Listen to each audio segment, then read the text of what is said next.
Welcome, everyone. We are so grateful to have you join us today for this important conversation on democracy and what we can do to expand our voting rights or voter participation in the state of Minnesota.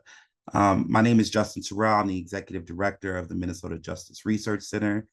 And I just want to say that the JRC is really excited to put on this webinar with our partners to talk about our results from our Block to the Ballot campaign last year, led by T.O.N.E and TC Dip Wild. Representative Emma Greenman is going to kick us off in just a moment to talk about the work that she's done at the legislature over the last year, working on democracy issues. I'll introduce her in just a moment, and then we'll hear from our research director, Dr. Katie Remington Cunningham, who will present our findings, and then we'll close things out with comments from Antonio Williams from T.O.N.E to talk about the current effort that is going on to mobilize formerly incarcerated eligible voters who have criminal histories and have been formerly incarcerated. And am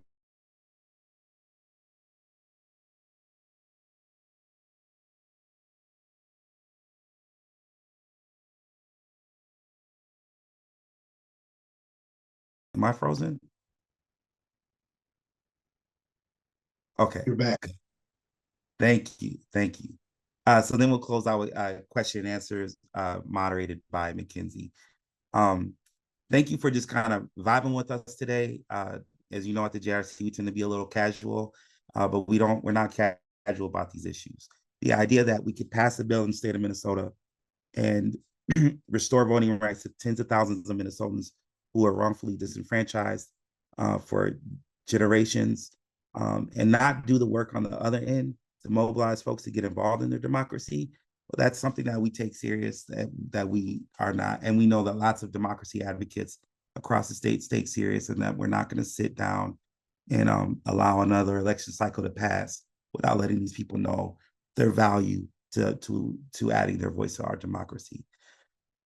So with that, I will make sure you utilize the chat if you have questions or comments, and I'll introduce Representative Greenman.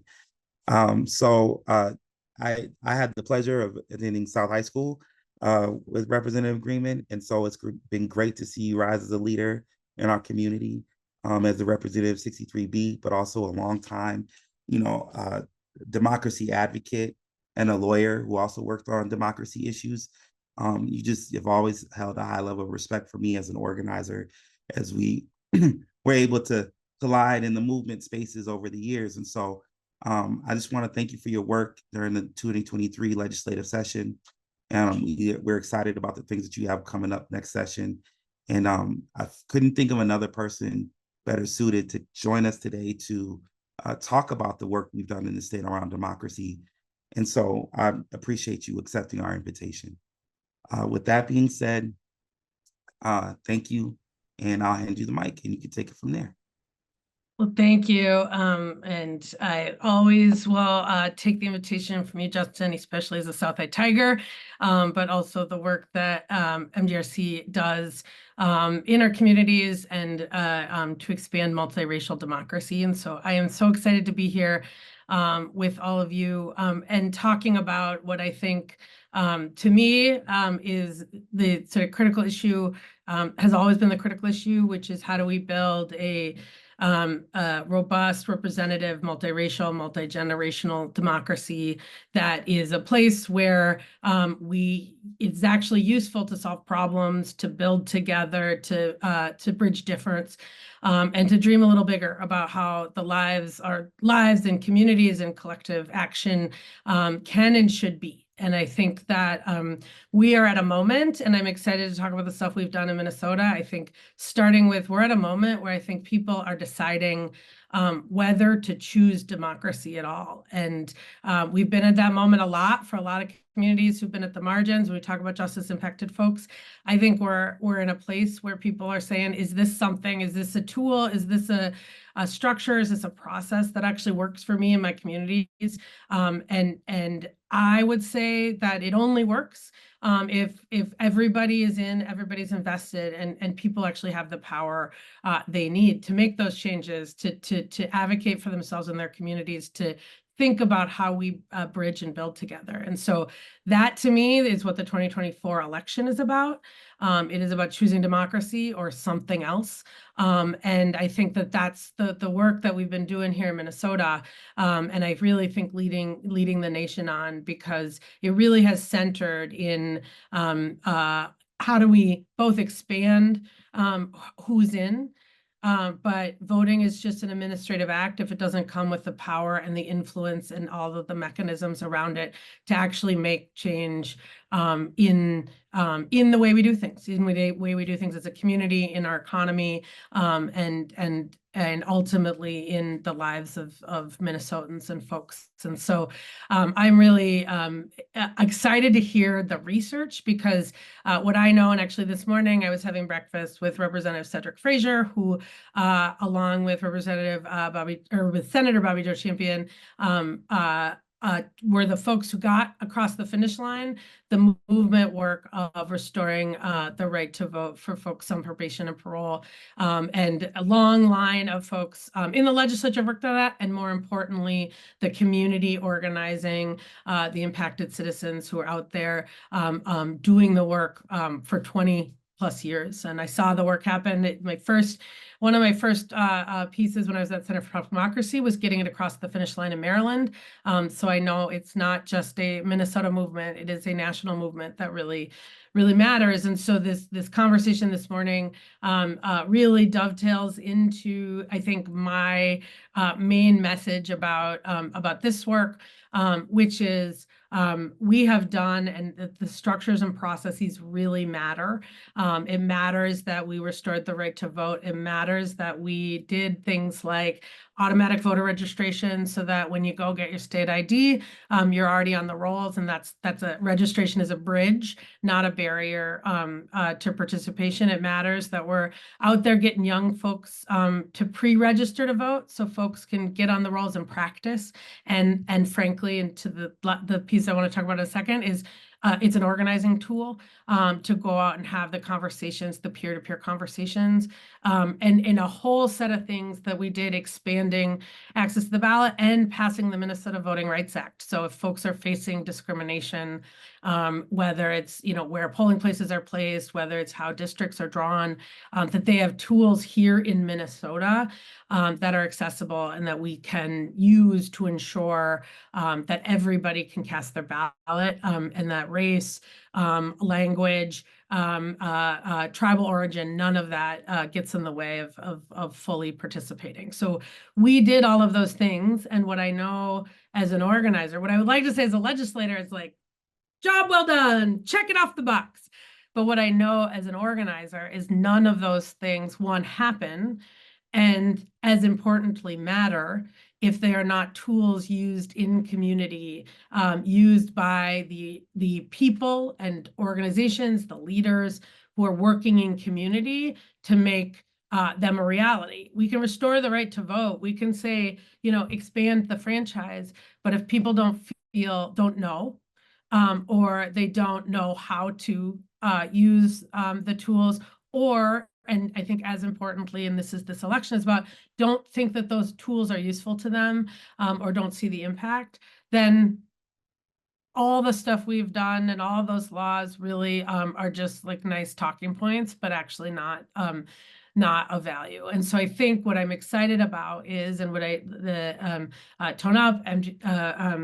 MNJRC, and lots of other organizations who have said, now our job is to go work, build leadership, talk to folks, and do peer-to-peer relational organizing, which, it doesn't matter what community you're in, who you're talking about, is the best way to connect with folks who share their experiences, who go to the same schools and churches and neighborhoods.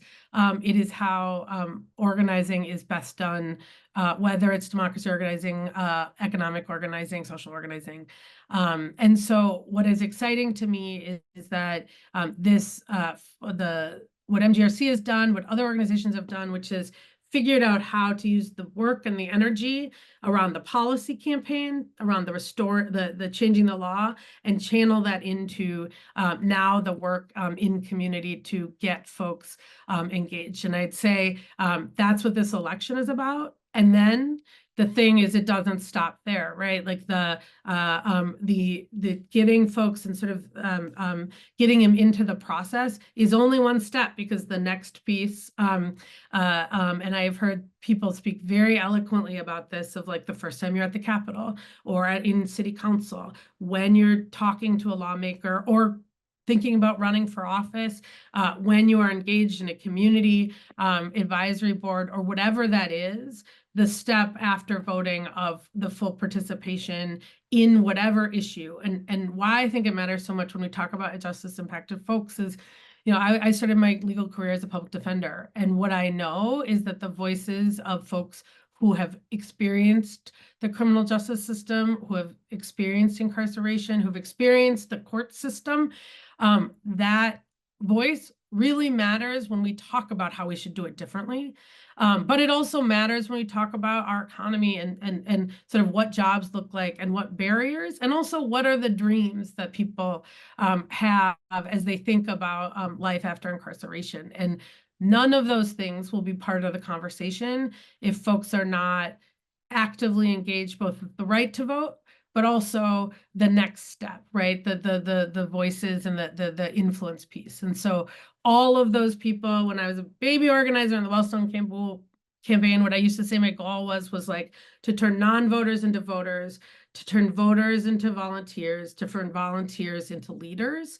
And all of that ladder of engagement is the kind of thing that I'm really excited about this conversation, and I'm excited to see happening. And as I think about being a lawmaker, I think part of our job is to support, pass good laws, make sure the structures are right, be good allies, and then get out of the way and let community organizations organize, and then come back to us and work with us to do more good stuff, and eliminate some of the harm. So with that, I probably have gone on too long, but I just want to say again, it is exciting. I'm glad I started the day with Cedric, with Representative Frazier, because it is an orientation that we do this in a multiracial, multi-generational, gender inclusive space. And our democracy will only be sort of in full fruition if we're doing that together. So thank you. Thank you for your research.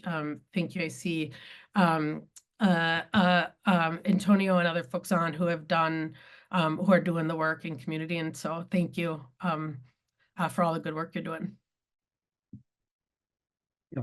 Thank you, Representative Greenman. I really appreciate your words. I love the shout out to Wellstone Action, and also the leadership ladder that you bring up, that we want to move people to be voters, volunteers, and leaders, so that we have full engagement in our democracy, which is one of our only systems of change and transformation that we have accessible to everybody. And so your work, and I think I misquoted, I think I said you passed the bill in 2023. It was 2024. It was this legislative session with the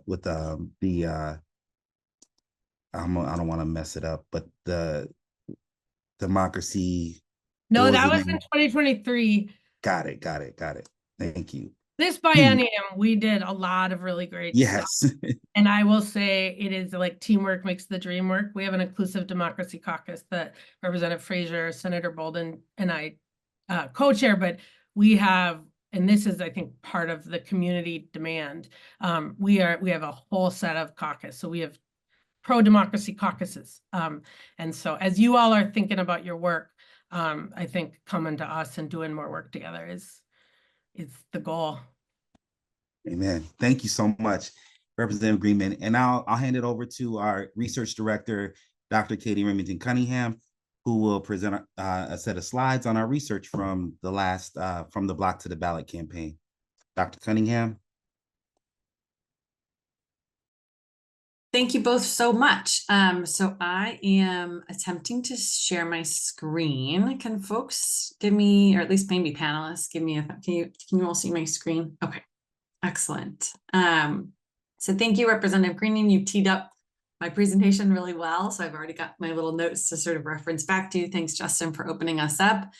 So today I get the real honor to talk about the work. So the work that we did in partnership with T.O.N.E, with Wild, and really the research piece of it, which is what MNJRC was responsible for in the last couple of years.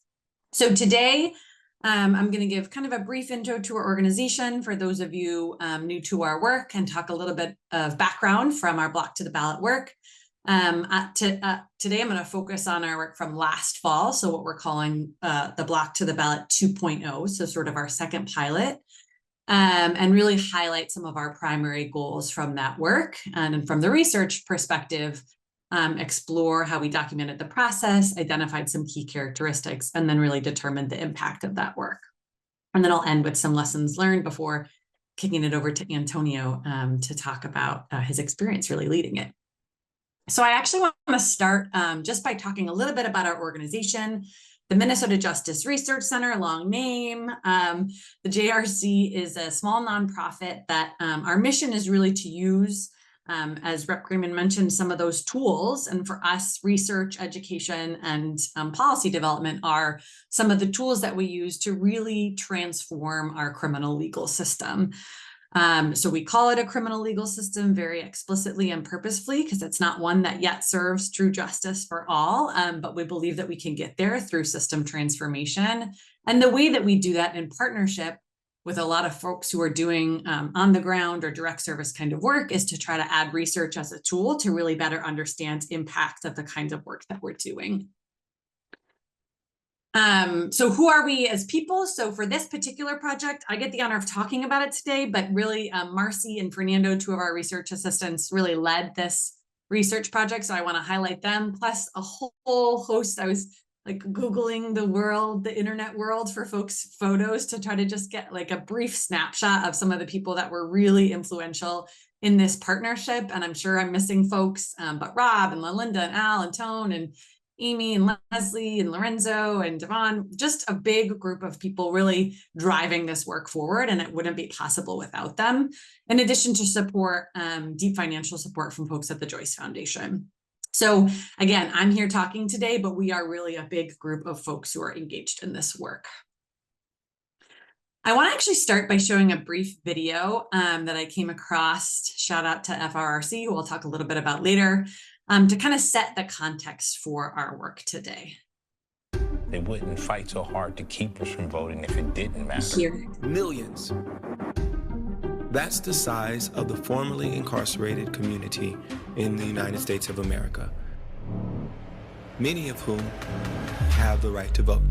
In Georgia, if you're off paper, you can vote. We have returned over 70,000 folks to the voting rolls. We won voting rights for 56,000 people in North Carolina. 175,000 people automatically restored. If you don't vote, there's no need to gripe about what you get, because you got the power to have what you want. Your vote can make a difference. We should never lose our right to vote. Now that we have it and you can reclaim it, take it back, it's yours. It only takes a few votes to create change. There is power in the vote. Being able to go into the ballot and cast my voice, it just made me feel whole again. It's more than just having the vote. What you're going to use that vote for. The judges and the prosecutors that sentence us to time and take us away from our families do not fill out an application. We vote you in, we vote you out. As simple as that. If they are not for second chances, if they are not for reducing mass incarceration, they won't hold office. That's what we are. Our folks now, we're not scared. We're not scared to vote. We're not scared to use our power. There's a time for everything. This is our time. There's no stopping now. We'll never stop. Anything we want, we're going after. We just need more people to come do it with us.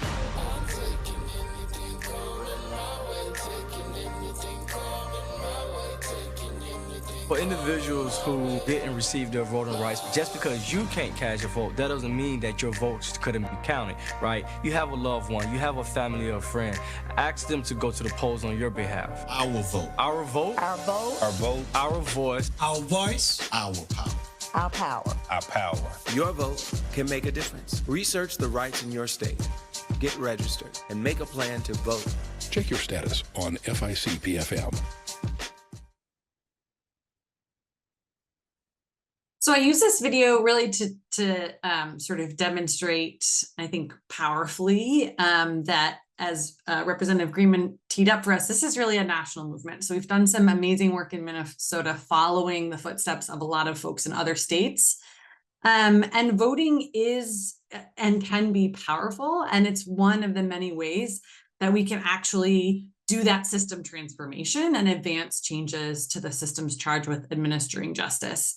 Some of you may have received your ballot by mail. I already have. And if you flipped it over, very concretely, you can see the back is full of judges, right? So there are really sort of tangible ways in which we think about how voting can actually impact our criminal legal system.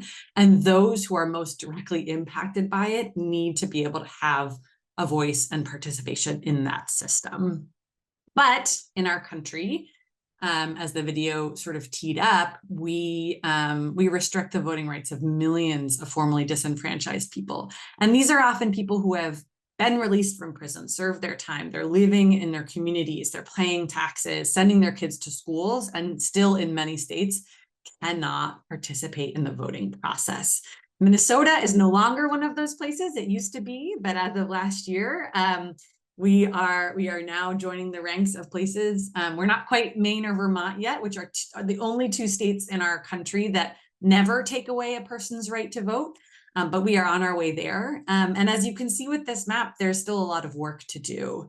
And so here at the JRC and with our partners, we really view expanding democracy as a critical step in this system transformation.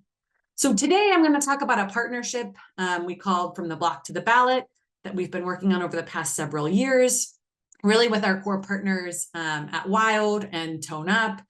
And we've piloted a couple of different approaches over the past few years. I'm going to focus on our efforts from last fall today, but I do want to start by giving a little bit of background about our first pilot in 2022.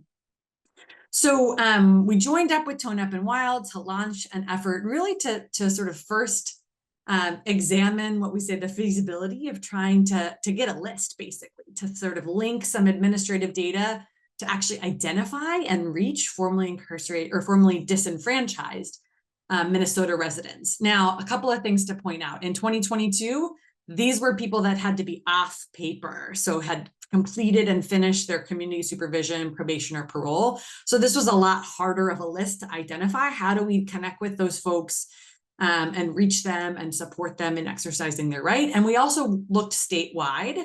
And then we tried to kind of experiment and explore some different ways to best reach folks. Does phone work? Does text work? A combination?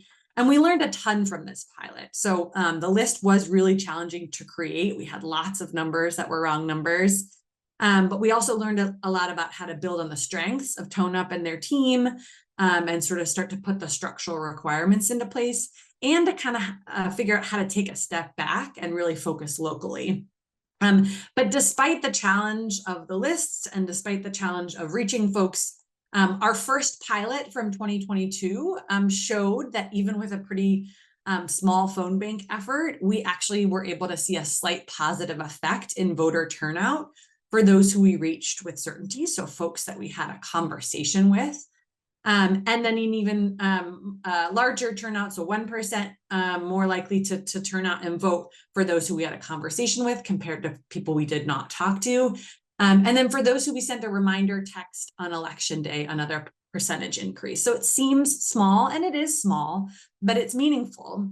And it sort of was a good proof of concept for us in our first attempt at this, that even with this small approach, there's something there. And our conversations on the phone are making a difference. And then again, remember, this took place sort of under the old law, if you will.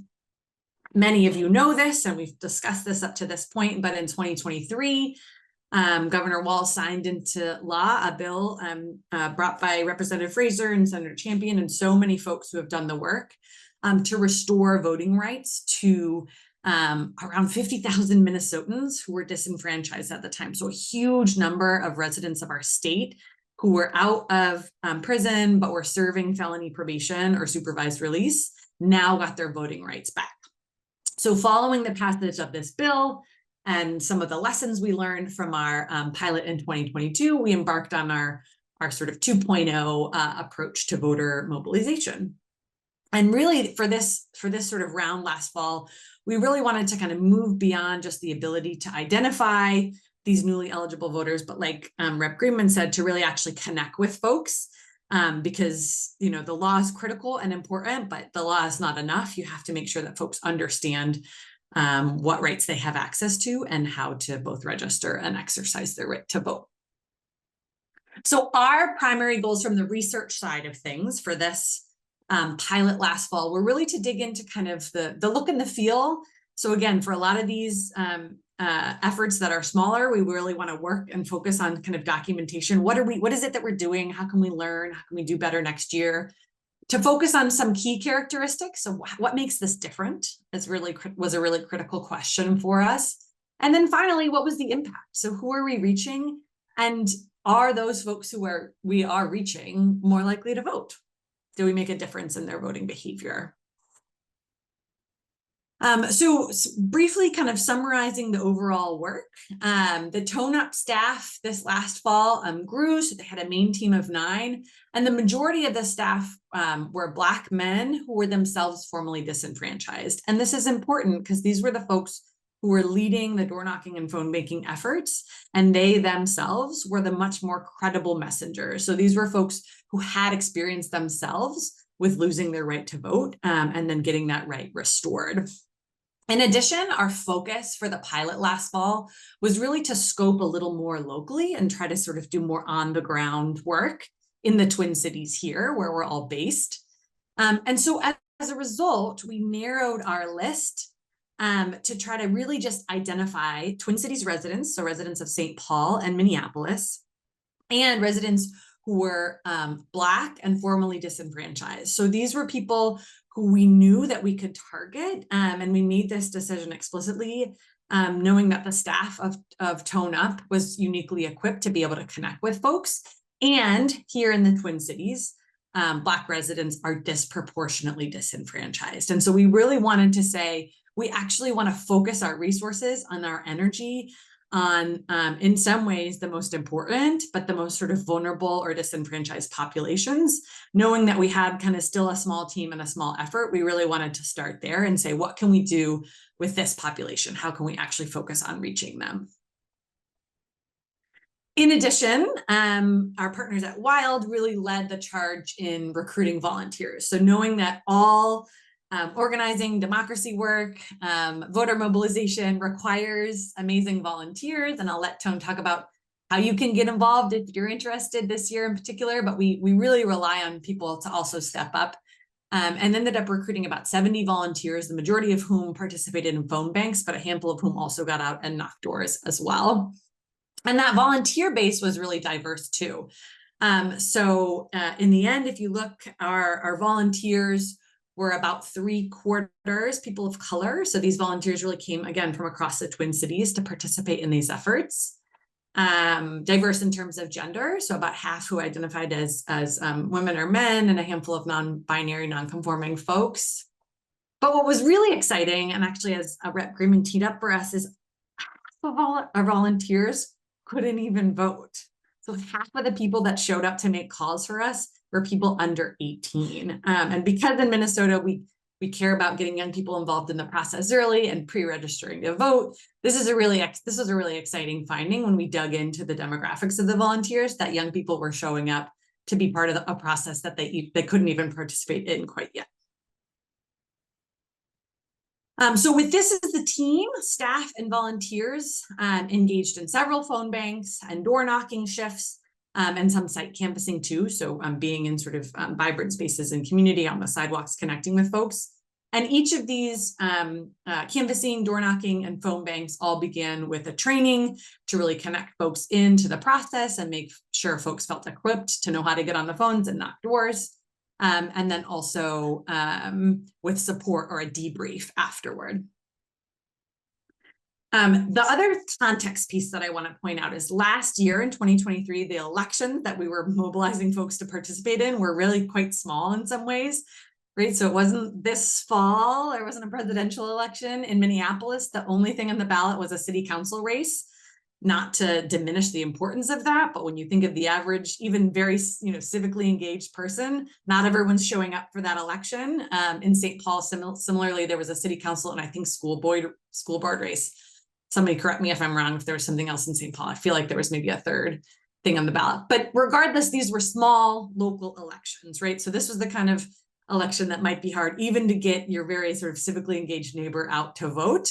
And so we had a challenge in front of us to try to connect with folks who don't normally participate in the voting process to get them to the polls. So when I talked about our pilot from 2022, list development was a real challenge. We were lucky enough to really partner with the folks at the Florida Rights Restoration Coalition, FRRC. These are folks actually that made the movie that I showed at the beginning.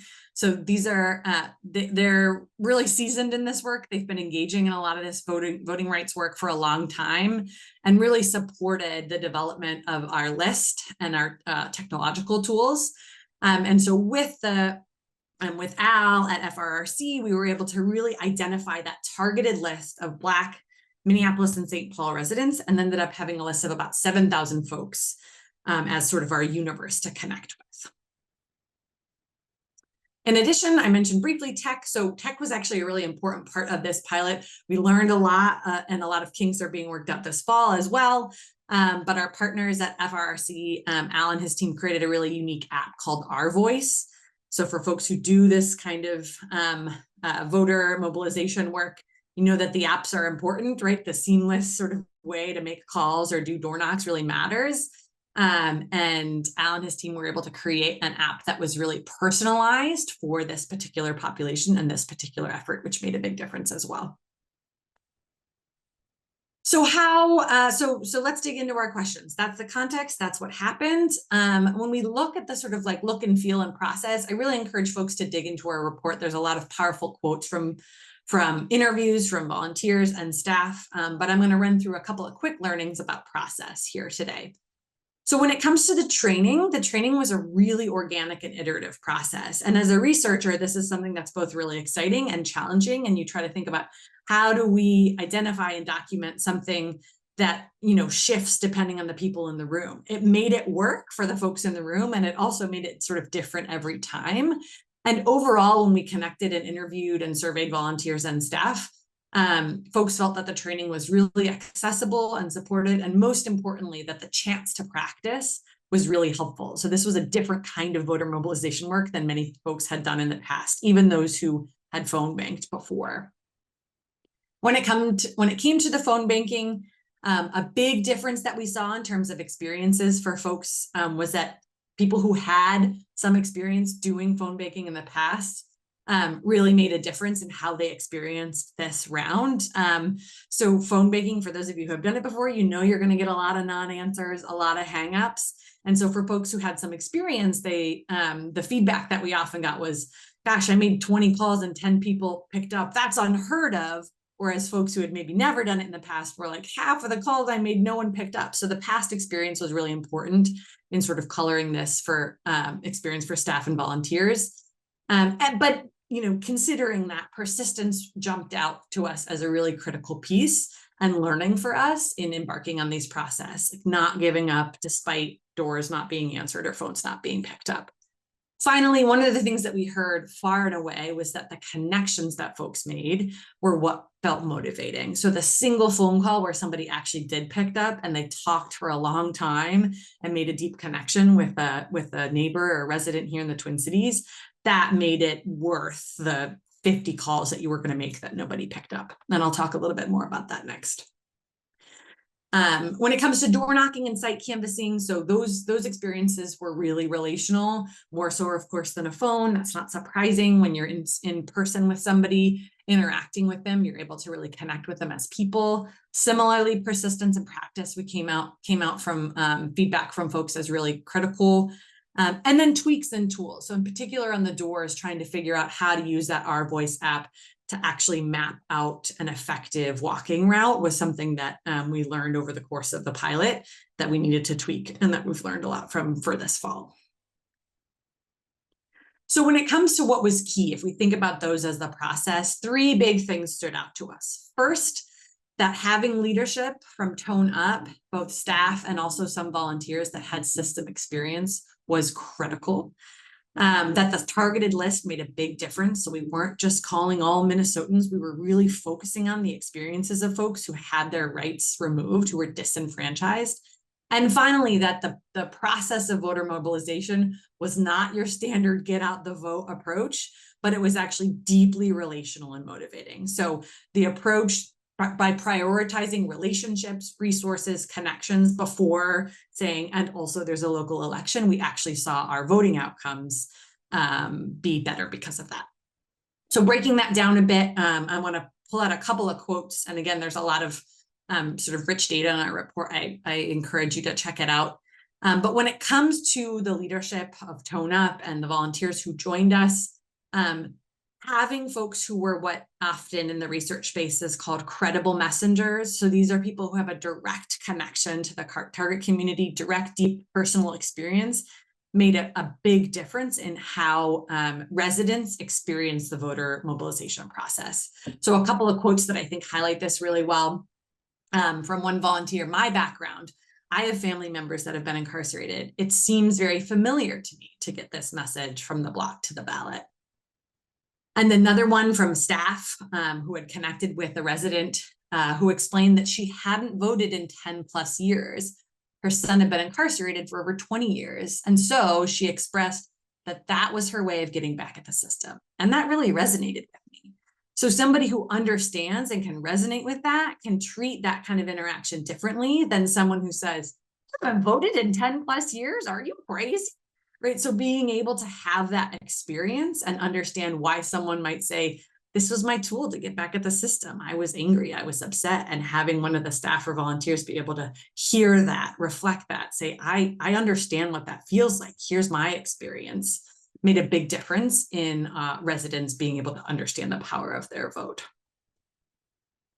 Second, that targeted list that I pointed to. So this is a really unique approach, and folks who work in this democracy space know, there's a lot of different tools and sort of voter rolls and the van and databases to get connected to people to sort of get out the vote. But this, by really narrowing our focus and saying, we're actually just going to call folks who have been disenfranchised, and not just that, but Black folks in Minneapolis and St. Paul, made a huge difference in the way that T.O.N.E staff and volunteers were able to take on the conversations. And because research shows people with those carceral experiences are much less likely to be politically involved and are often really neglected in these get out the vote efforts because they're hard to reach.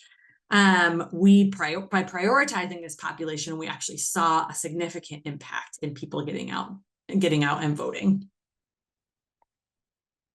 Finally, and T.O.N.E will probably talk more about this, but the voter mobilization strategy that T.O.N.E uses is deeply and purposefully relational. So prioritizing this relational approach goes beyond just saying you have this right to vote. It's building trust, it's connecting with people, and it's starting with, hey, we're from T.O.N.E.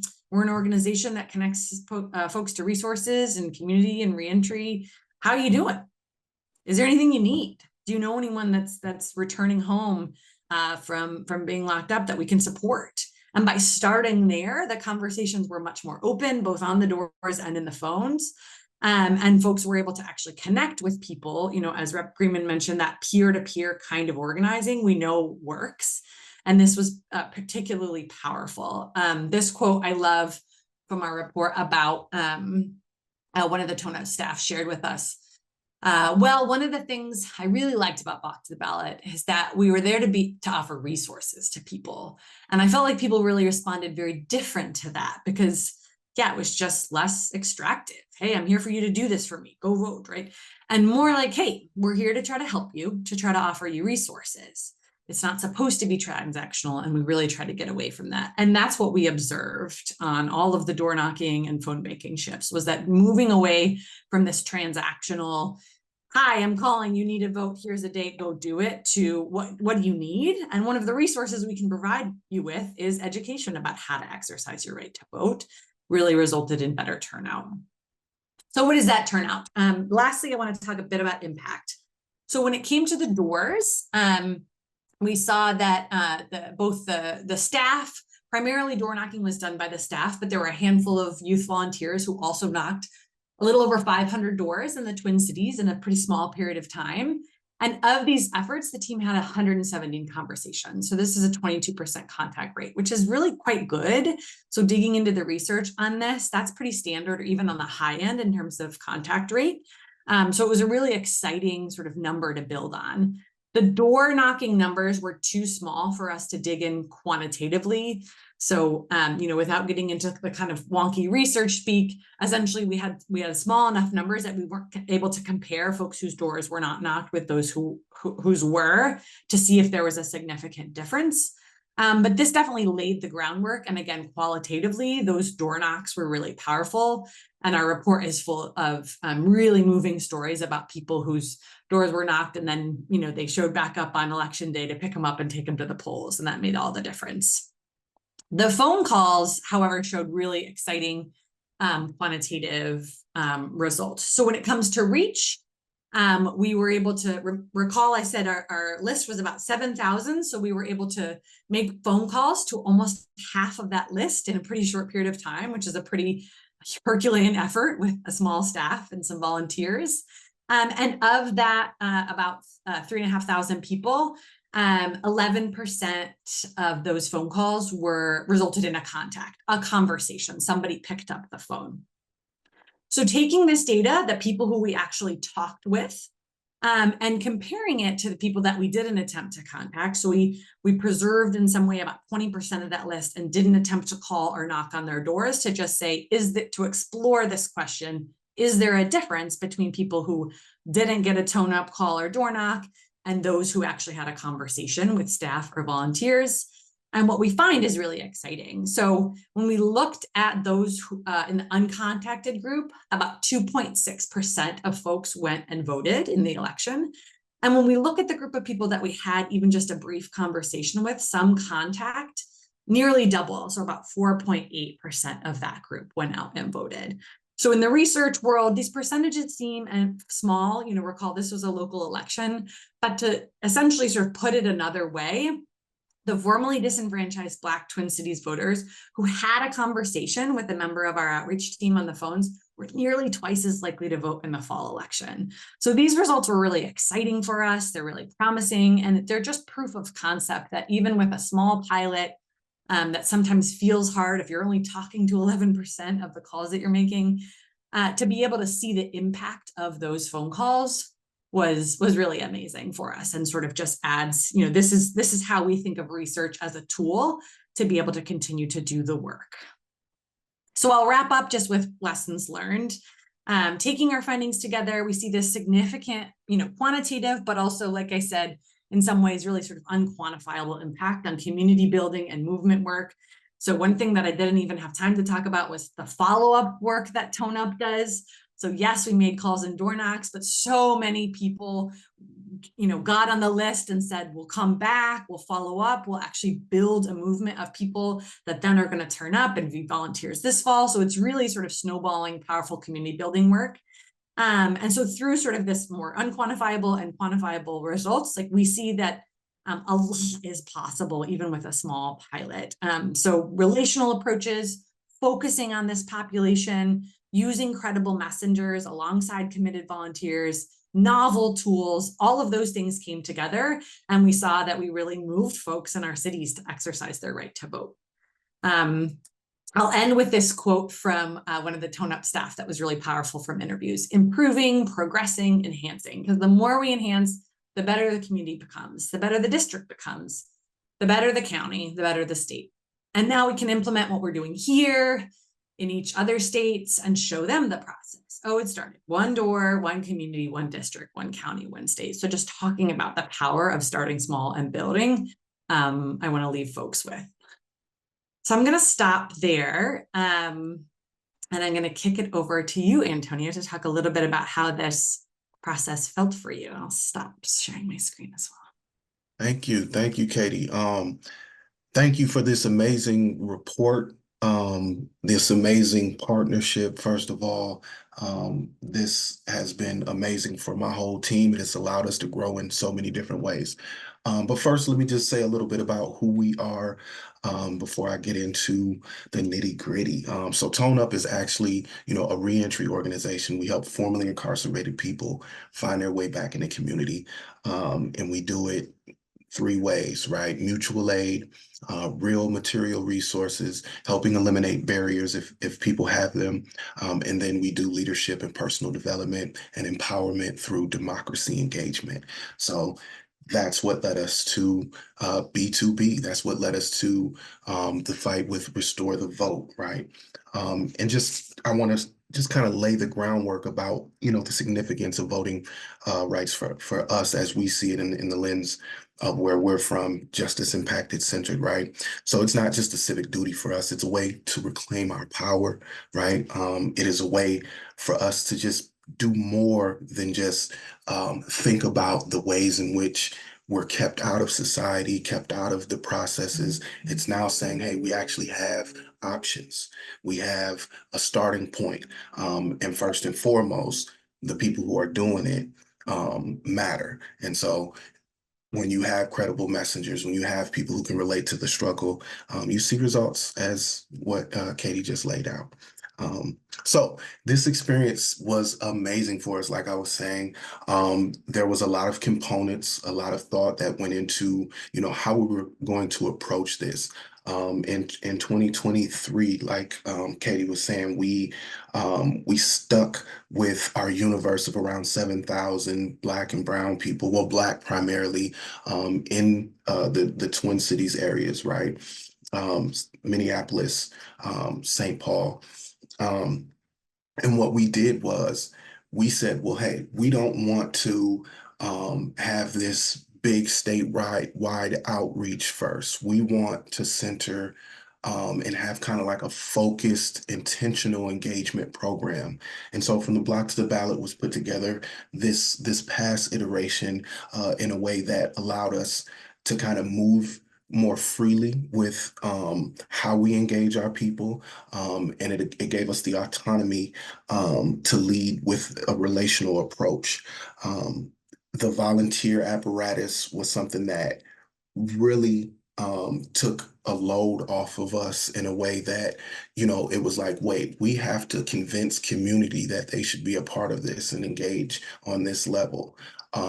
But we didn't have to, right? We didn't have to. We had a team that helped us. So shout out to Wild, shout out to La Linda for like putting all of that work and that effort into getting what do we have, around 25 youth that came in last year that made calls with us, knocked doors with us, around 70 total volunteers that were making calls and knocking.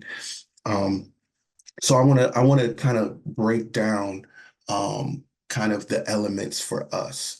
It was thinking about doing a relational outreach program that would encourage people to vote, but make sure people didn't feel like they were being extracted from. And that's a big thing for us. I know how it feels to have my phone called and my door knocked, and then be left standing there like, wait, what just happened? And not hear or see from them people again until next October, right? So we said we're not going to do it that way. And so the trainings were important. We started off with training our staff, our team, with grounding them in the fact that this is relational work, this is human-centered work, this is about fighting for ourselves, not convincing some people that we're helping them, right? We're doing a community check-in and we're saying, hey, how are you doing on your reentry? Because we know how that feels like, right? Do you need anything? Are you struggling with anything? Community check-in. And then we start the little, agitation. Hey, you thinking about voting? You got your rights restored, right? And when you do it in a way that is not scripted, and is human, but you do a training that grounds people first, right? Gets them to practice to kind of just, hey, have a conversation, have a real human interaction. You get the results of quality conversations at the door. And so it started with the training. It started with letting people know, hey, there's some foundational skills that you should have in your tool belt, right? We have some foundational skills that we've developed over our years of canvassing and organizing. And these tools assist in giving people the confidence to approach, strangers on the door, right? Strangers on a call. And then, we start with the real life story sharing. So we did a process within ourselves, within our internal group, talking about how it's been for us reentering society and engaging our democracy, right? How did that feel? What made us participate? What got us to participate on a higher level? And once we had those answers and we collectively came up with those things, now we were grounded and we were able to have, talking points that just rolled freely off our heads and tongues and hearts, because these were things that we sat and thought about intentionally. The list that was curated was essential to what we did. We had the effort, we had the passion, we had the skills. But if we didn't have the list that was so well put together that, again, Katie said, well, people were commenting saying, yeah, I made, 80 calls, 40 people picked up. For us who do this work, that is amazing, right? That is amazing. Whether they're wrong numbers or whatever, people picked up and we were able to engage, half of the people we called. And not just that, but the list was more, it seemed more as if people were wanting to be called on that list. When we got to talking, I mean, Katie can attest to this. As soon as we got past the, hey, how are you? You need it. People would tell you exactly what I was waiting on you to call. And that was really powerful for us to see, like, wait, our community is not, adverse to having community check-ins by stranger organizations. It's just about the approach and how we do it. And so we learned some things. And then the empowerment part of it, teaching people how to testify in front of the legislator. This is we're growing leaders, as our Representative Greenman said, like, we are growing leaders. This is the real mission of B2B. From the block to the ballot is about engaging our folks, checking in, helping them get their needs met, and then letting them know, hey, you can find power within engagement in your democracy, right? And we can take you to another level. You can take yourself to another level. And we're helping people navigate it in a way that's healthy. It's not extractive. It's putting healthy people around them. How many people, I can tell you later, but there's a lot of people who are like, man, Katie, I'm glad I would have never met a Katie in my life before, right? And people are like, I'm so glad. And I'm talking justice impacted folks who, have not had the greatest relationship with research, data, all of those things, right? And for the team, Justin, Katie, Kayla, the whole team, Marcy, to really break things down for us and allow this space to be accessible to justice impacted folks is also what makes this program a success, right? It's about a willingness to share space and equally distribute power, and the workload in the midst of unequal power dynamics in many ways, right? Resources being imbalanced and things like that, right? And we've done that. We are doing that in our relationships, and that matters. And I guess the last thing I want to say is, what's next? We are on the ground now. We have been knocking doors since 7 days ago. Today is Thursday. Yeah, we started. But we've been making phone calls since September 10th. That 500 doors, we've already hit 300 doors already. And it's going great. It's going great. We have our team has expanded. Our volunteers are consistent. We have about 4 to 6 people, give or take, volunteers who started in the first iteration of B2B who are still with us today, making calls, actually given trainings. So what's next is we continue. The fight is still happening. The law passed. People need to know about it. People need to feel valued enough to engage with it. And we need to be supported to do so. So volunteer phone banks Tuesdays and Thursdays. And then you can also come knock with us, come tap in at our team at any time, toneup.org. And you can look for B2B volunteer opportunities on the website.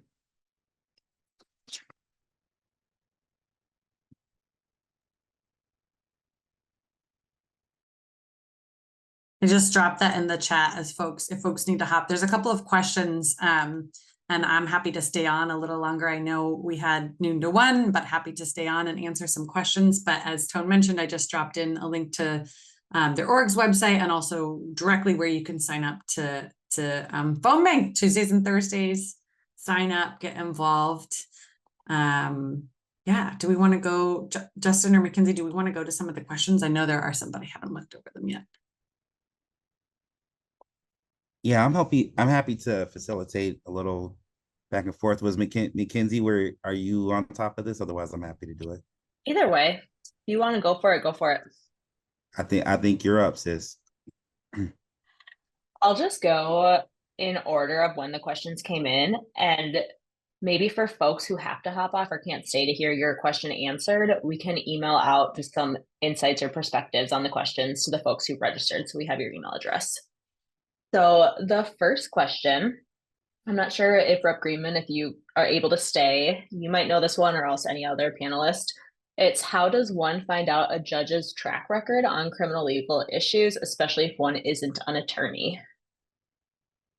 Well, and this I am gonna have to jump, but this is a important and tough question. And I will say any lawyer who has passed the bar will know that when it comes down to voting judges, you'll get a lot of calls from people about who is on the ballot and what their record is. The ABA, there's a sort of an answer, and then there's a an opportunity challenge.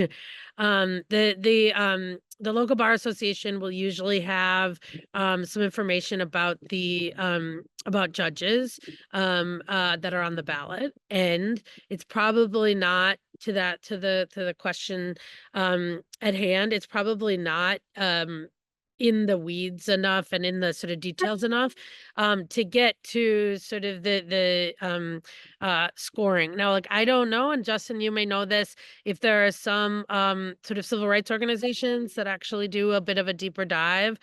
And if there aren't, it's a good opportunity to talk about the challenge, which is and I think you brought this up, Justin, we have a flip your ballot over and we will have elected judges from the Supreme Court, the Minnesota Supreme Court, all the way down.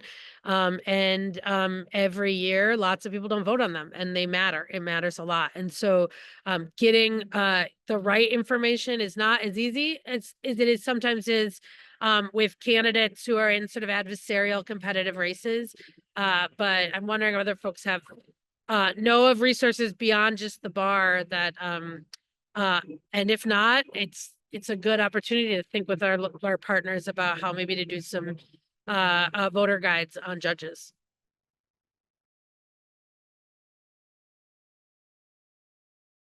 I was just researching this, and so I also don't have a good answer. I know Injustice Watch is a website that is in Illinois and Cook County and Chicago, where you can get on, and they've got a good sort of judicial election guide. And I'm curious if there are local resources. So I don't know if you know, but I think this would be a good opportunity to connect with folks who are in this space who may know the judges if they appeared in front of them. I don't have a better answer than that. T.O.N.E or Justin, do either of you have anything to add?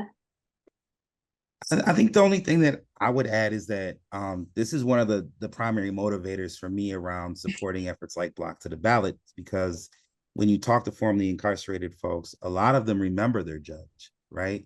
The person who sentenced them, and they have firsthand experience with the system. And there's a lot of wisdom that we're just leaving on the table by not talking with folks about their experience of going through the judiciary. Also want to point out that prosecutor races, attorney general races, all of those races are are, typically not at the top of the priority during an election cycle for voters. And so there's a unique opportunity that I would suggest for formerly incarcerated folks to lead on educating folks about the impact of those seats.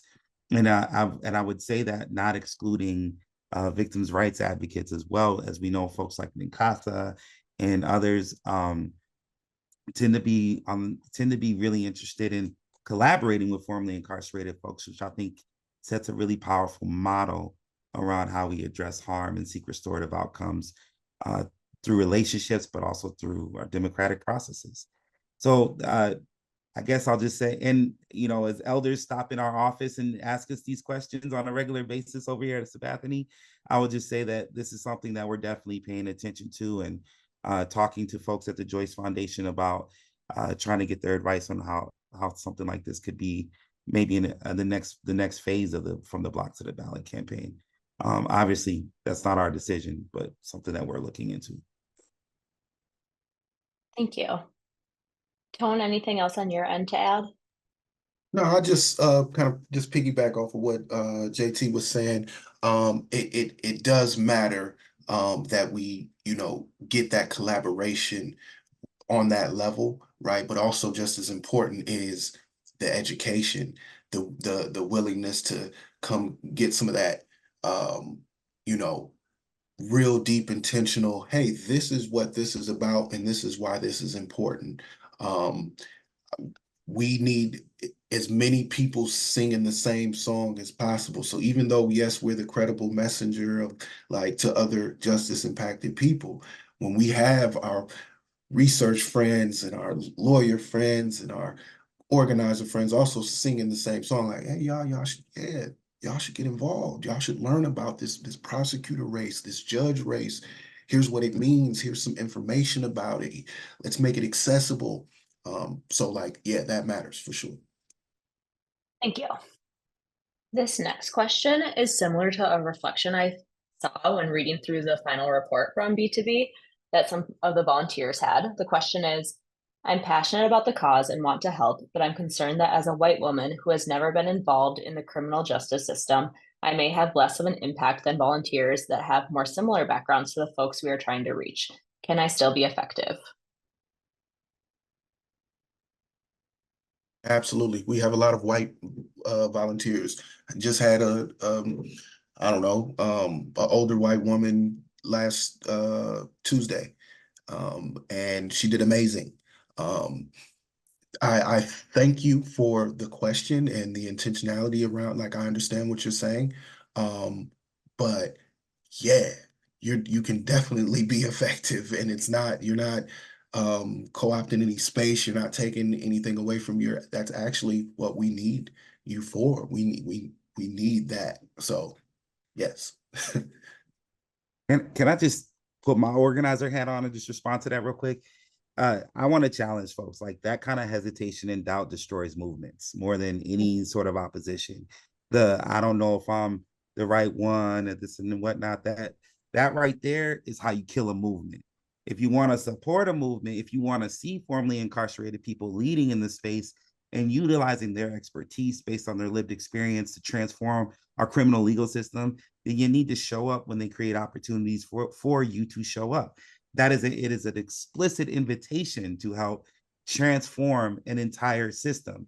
If you are here for that, then you should be here for the phone bank. And the identity questions and doubts that we have, I guarantee you're going to learn more about yourself showing up and following the lead of the communities that you want to support than you will sitting at home doubting yourself.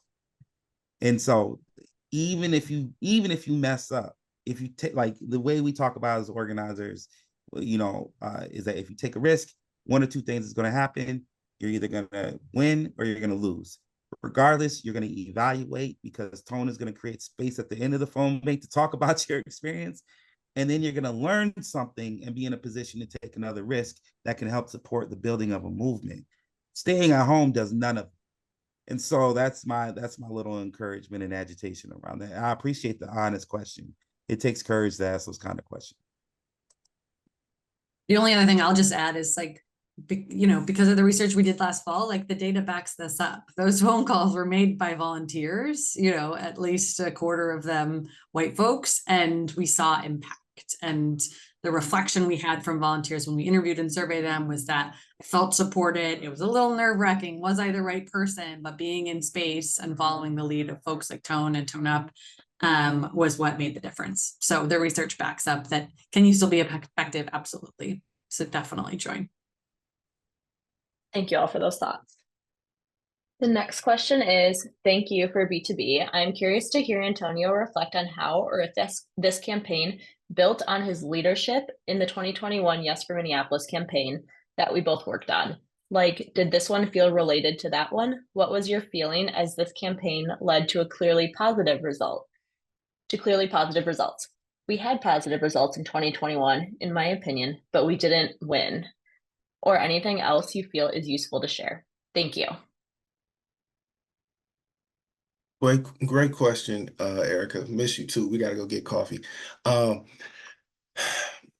Yes, that is a great question. So, Yes for Minneapolis, kind of gave me some tools to bring back to when B2B kicked off. So, it like learning about coalition power and like collaboration, but also the other side of it, learning that the lack of investment in field, boots on the ground stuff early on will hurt any organizing effort you're trying to do. And then also the egos that flare up in big campaigns like that. So I took a lot of lessons, a lot of things from, Yes on Two, because as you know, Erica, we got 17,000 of those 20,000 signatures needed to make that on the ballot, just for context. But yeah, so I brought all that experience with me in this, but then I also, yes, there was some correlation with like the win-loss thing. Like I don't look at it like in the typical sense of like wins and losses. It's movement and progress for me, right? All movement isn't progress. We can be spinning our wheels and not going anywhere, right? With Yes on Two, I didn't feel we spent our wheels and didn't get anywhere. We shifted consciousness. 43% of people voted yes. That was huge, right? Yeah, we didn't win. But so with B2B, when we look at, okay, yes, 55,000 people, 40,000, whatever the real number is, got their rights restored to vote. That is movement. When they start voting, when they start exercising and using that power in mass, right, that's progress. But when we start calling people and start knocking doors and we're hearing less frequently, oh, I didn't know that I had once we start hearing that, now we're making progress too, right? That's now, so I have different gauges around like, are we winning with this? We're winning when people know, when people feel valued enough to engage and care, and people are well enough, right? That's when we're winning. And then the super win is we're empowering and building leaders that are not just saying I'm voting, I'm also becoming a delegate or something. I'm doing this, that, and the third. I'm running for office, right? I'm signing other people up to vote and registering other people. So yes, great question. Thank you, T.O.N.E. It's almost as if you can see the next question because that was the perfect little segue. Thanks for the session. Have new voters been educated about caucusing, or learning how to participate in being an electoral judge? I will say we're looking for, so what's also coming, I forgot to drop this, interactive political education info sessions. T.O.N.E will be hosting those. We're going to have electeds come in. We're going to have community organizers in a room where there's a mock polling place set up, right? And there'll be, along with the material care package that we do at T.O.N.E, we're going to have a civic care package. In this civic care package, there will be everything from a mock ballot, voter registration form, who are your representatives, history of voting rights, right? We'll have elected officials come in and talk about the importance of engaging in your democracy in the most fundamental way, which is voting, their role, et cetera. But also we would love people to volunteer as we're talking about caucus and all of those things. People are just getting their rights restored to vote and are just learning what a ballot looks like, what a voter registration form looks like, what the polling place looks like, and how to navigate it. We need to break some of this information down so that it doesn't scare some of us off. It needs to be digestible, it needs to be accessible, but it definitely needs to be there, right? We need to be thinking about those things, but we also need to think about how are we going to onboard our folks to this, right? If we make it seem like, oh, that we're going to cram this down your throat, we've seen how that works, right? Why are you trying to get me to do this so much? Right? So we got to be intentional about how are we introducing those things, at least from my perspective. And we need community to do that. We need collaboration. We need folks who are saying, you know what, I know you guys are doing all of this organizing stuff and mobilization stuff. I got some education stuff, some training, some shared learning stuff, some workshop stuff I can offer. Boom. Now we're bringing the village stuff, the tribe stuff, and we're getting it done. Thank you. Katie or Justin, do either of you have anything to add on that piece? Otherwise, that was our last question. Great. Well, I think it's on me to wrap us up, right? Well, thank you for everyone who stuck with us and got to engage and hear some more wisdom from T.O.N.E and the team. I really appreciate y'all spending your lunch hour with us today. I want to do a quick couple recognitions. I want to shout out once again our partners at the Joyce Foundation who helped support this project on the MNJRC side. Also, I want to shout out Desmond Meade, who leads FRRC and is formerly incarcerated. If you don't know about Desmond, you need to catch up because he's one of the more dynamic leaders in our country, based out of Florida, leading this work and setting an example for all of us. I'm just proud to call him my OG and my mentor.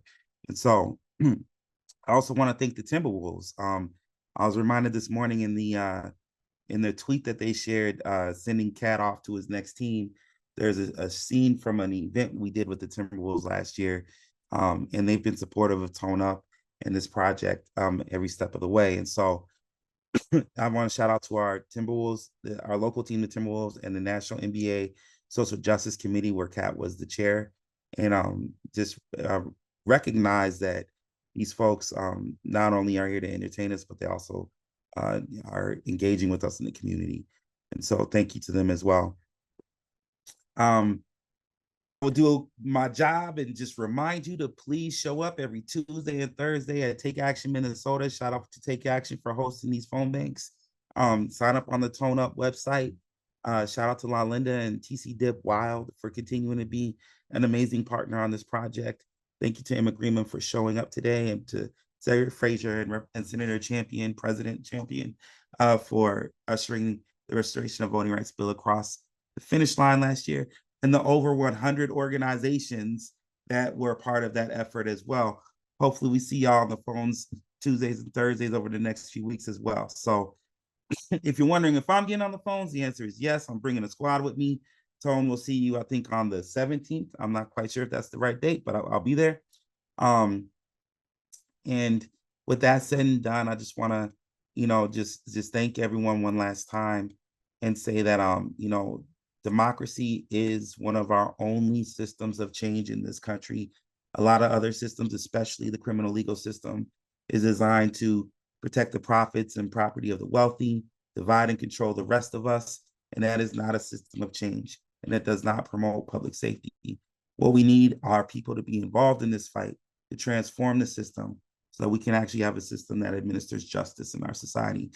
And to quote, to paraphrase Cornel West, justice is how we love each other in public. And I can't think of anything more important than that. And I'm so thankful that this project is overall, at the end of the day, is really advancing that. And in Minnesota, we need more love in public, more ways to love each other in public as possible. So thank you for your time. Thank you for all the hard work. Enjoy the rest of your day. Blessings.